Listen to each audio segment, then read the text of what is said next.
Movie की शुरुआत हमें एक गांव के सीन से देखते हैं। वहाँ हमें एक औरत दिखाई जाती है। उसकी डिलीवरी होने वाली थी, लेकिन उसे एक बेटी हो जाती है। इसके बाद औरत और उसके पति बेटी को दूध में डुबाकर भगवान को अर्पित कर देते हैं, क्योंकि उस समय लड़की का होना अपशगुन माना जाता था और इसलिए वहाँ के सब लोग लड़का ही चाहते हैं। इसके बाद हमें दूसरे गांव का सीन दिखाया जाता है। वहाँ एक परिवार में रामचरण के उसके 5 बेटे होते हैं, लेकिन किसी भी बेटे की शादी नहीं हुई होती है, क्योंकि वहाँ लड़की पैदा होने पर मार दी जाती थी। ये लोग काम करने के लिए रघु नाम के बच्चे को रखते हैं। रघु नीची जाति का था। वह बड़ा बेटा रामशरण से कहता है कि जल्दी शादी करवा दे, क्योंकि उसकी उम्र निकलती जा रही है। रामचरण कहता है कि वह उसके लिए लड़की ढूंढ रहा है, लेकिन इस गांव में क्या आसपास के किसी भी गांव में लड़की नहीं है। यह सुनकर राकेश और उसके भाई खाना छोड़कर चले जाते हैं, लेकिन सूरज उनके साथ नहीं जाता। फिर गांव के ढेर सारे लोग एक घर में टीवी देखते हैं। वो घर उनका सिनेमा हॉल था। वहाँ लोग अश्लील फिल्में देखते हैं। टीवी देखते हुए वहाँ के बूढ़े लोग उन्हें रोने लगते हैं, क्योंकि आज तक उन्हें शादी नहीं हुई थी। फिल्म के बाद राकेश के अंदर हवस जाग जाती है। वह बाहर जाकर जानवर के साथ अपनी प्यास बुझाता है। अगले दिन रामचरण गांव के पंडित को बुलाकर कहता है कि वो उसके बेटों के लिए कहीं से भी लड़की का इंतजाम करे, और वो इसके लिए लाखों रुपए देने के लिए भी तैयार है। यह सुनते ही पंडित अपने काम में लग जाता है। हम देखते हैं कि राकेश एक टीचर है।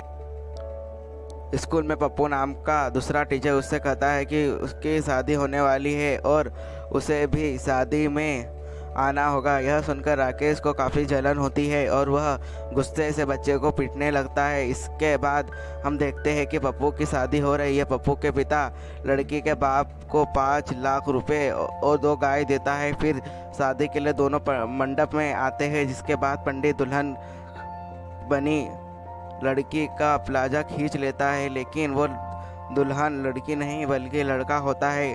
वहाँ के लोग पैसा के लिए लड़के को लड़की बनाकर शादी करवा देते हैं और बाद में पैसे लेकर भाग जाते हैं, और इसी तरह लोग भी भागने की तैयारी में थे। एक दिन पंडित किसी काम की वजह से दूसरे गांव जाता है। रात होने की वजह से वहीं रुक जाता है। सुबह वह शौच के लिए नदी के पास जाता है, तो उसे एक लड़की के गुनगुनाने की आवाज़ सुनाई देती है। पंडित जाकर देखता है कि वह एक सुंदर सी लड़की होती है। पंडित को देखते हुए लड़की अपने घर भाग जाती है। पंडित भी उसका पीछा करते हुए उसके घर पहुंच जाता है। वहाँ वो लड़की के पिता प्रताप से मिलता है। प्रताप पंडित से लेकर कि गांव के अगर उसकी बेटी के बारे में मालूम पड़ा तो वह उसकी बेटी को भेड़ियों की तरह नोच खा जाएंगे, इसलिए वो गांव से दूर इन जंगलों में रहता है। फिर पंडित उसे अपनी बेटी की शादी रामचरण से घर में करने के लिए कहता है। साथ ही वह उसे 1 लाख रुपए देने के लिए की भी बात करता है। यह सुनकर प्रताप मान जाता है। इसके बाद पंडित रामचरण के पास जाता है और उसे और सूरज को अपने साथ लेकर तथा आपके घर पर आता है। करने के बाद वो कहता है वो अपनी बेटी राकेश से नहीं बल्कि सूरज के साथ करेगा, क्योंकि सूरज देखने में एक संस्कारी लड़का लगता है। यह सुनकर रामचरण जाने लगता है, लेकिन रास्ते में वो काली की शादी सूरज से ही करने में भला है, क्योंकि सूरज की उसकी सारी बातों को मानता है। इसके बाद हम देखते हैं कि रामचरण प्रताप 5 लाख रुपए और 5 गाय देता है और कल की शादी अपने 5 बेटों से कर देता है। इसके बाद वो लोग कल्कि को लेकर घर जाते हैं। घर आकर राकेश बोलता है कि कल्कि के साथ सुहागरात सबसे पहले मैं बनाऊंगा, क्योंकि मैं 5 में से सबसे बड़ा हूँ। यह सुनकर रामचरण कहता है कि हराम जादो, तुम लोगों ने अपने बाप के बारे में भी नहीं सोच। माँ के गुजर जाने के बाद मैंने ज़िंदगी कैसे काटी यह सिर्फ मैं ही जानता हूँ, इसलिए कल्कि के पास सबसे पहले मैं ही जाऊँगा। इसके बाद रामचरण कल्कि के पास जाता है और उसके साथ सुहागरात मनाता है, लेकिन अगले सुबह कल्कि को मालूम होता है कि यह कल रात उसके साथ सूरज नहीं बल्कि उसका ससुर आया होता है। इसके बाद सभी भाई एक एक करके कल्कि के साथ सोते हैं। 5 भाई कल्कि को सिर्फ अपनी हवस मिटाने के लिए इस्तेमाल कर रहे थे। जब सूरज की बारी आती है वो कल्कि के पास जाता है, लेकिन उस दिन कल्कि की तबीयत ठीक नहीं थी, इसलिए उसके साथ ज़बरदस्ती नहीं करता है और वह सिर्फ उससे बातें करता है।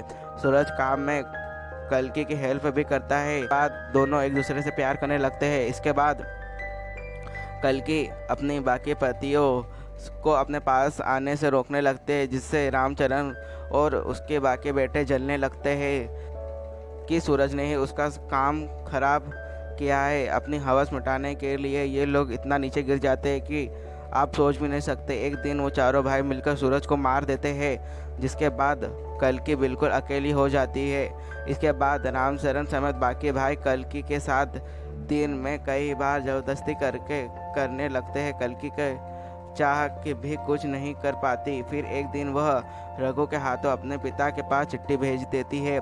इसके बाद अगले ही दिन प्रताप वहां आ जाता है और जहां रामचरण प्रताप को 1 लाख रुपए देकर, क्योंकि वह बिना बताए कल्कि के साथ सो रहा था, अपने बाप को पैसे के लालच के बाद भी कल्कि उसके पैर छूती और कुछ देर बाद वहां से चला जाता है।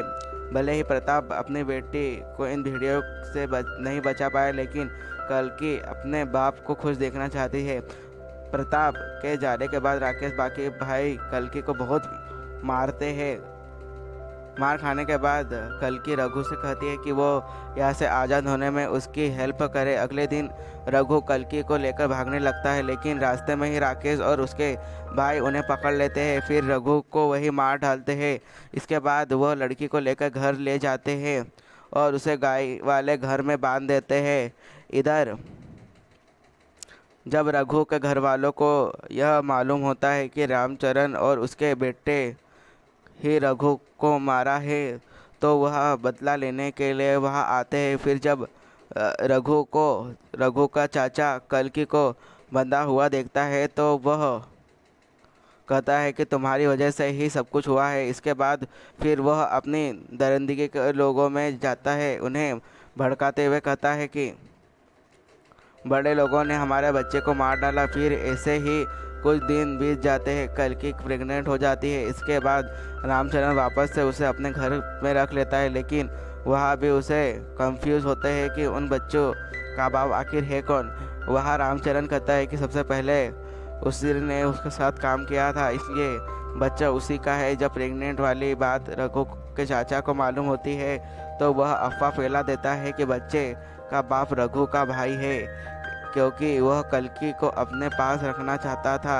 इसके बाद ये लोग कल्कि को लेने के लिए रामचरण के घर जाते हैं, लेकिन गुस्से में आका भाई मारा जाता है। बचे हुए लोग वहाँ से भागने लगते हैं। राकेश और बाकी के भाई उसका पीछा करने लगते हैं। पीछा करते करते वह उनके गांव में पहुँच जाते हैं। तभी रघु का चाचा अपने सारे लोगों को लेकर इन पर हमला कर देता है और वह सबको मार देता है। इस बात से रामचरण को बहुत गुस्सा आता है। वह गुस्से में कल्कि को मनहूस करने लगता है और जैसे ही वह कल्कि को जलाने वाला होता है, तभी उसका नया नौकर उसे चाकू लेकर रामचरण को मार देता है। वही गांव के बाकी लोग एक दूसरे के साथ लड़ते लड़ते हुए मारे जाते हैं। फिर कुछ दिन बाद कल्कि को एक बेटी होती है, लेकिन कल्कि दुखी होने के बजाय खुश होती है और यह मूवी इसी के साथ एंड हो जाती है।